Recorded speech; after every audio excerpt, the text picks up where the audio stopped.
Exclusive! Batang nangaroling lang sa isang bahay sa Batangas. Ginahasa, pinatay, at isinilid sa sako.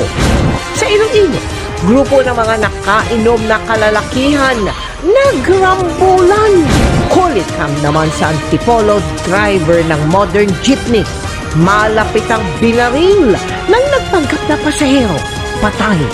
Negosyanteng si Charlie ang sinampahan ng patong na kaso kaugnay sa missing sabungero. Listahan ng mga mambabatas na may proyektong pinaglaanan ng budget ng DPWH. Iniwan umano ng pumanang na si DPWH Undersecretary Catalina Cabral kay Congressman Leandro Leviste. Halos lahat po ng mga congressman at senators ay nasa listahan ito. Vice President Sara Duterte, pinabulaanan ng aplikasyon ng nagpakilalang dating civilian intelligence agent na si Ramil Madriaga. 3 araw bago magpasko, pila sa check-in at immigration counter sa NAIA Terminal 3. Mas mabilis ang usad kahit maraming bumabiyahe.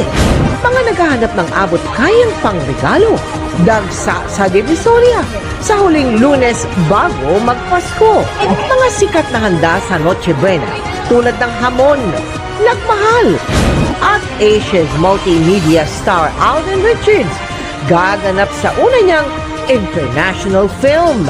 Kanyang role malayo raw sa nakasanayang good boy image.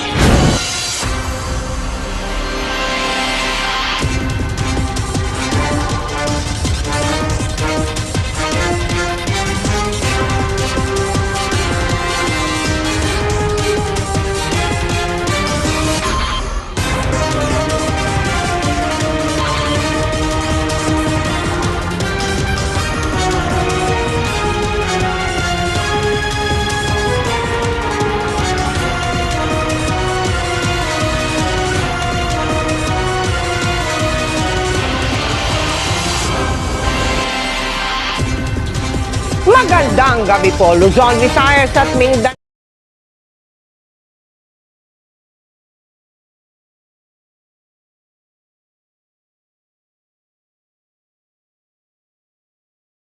Ayan ang pambansang awit ng Pilipinas.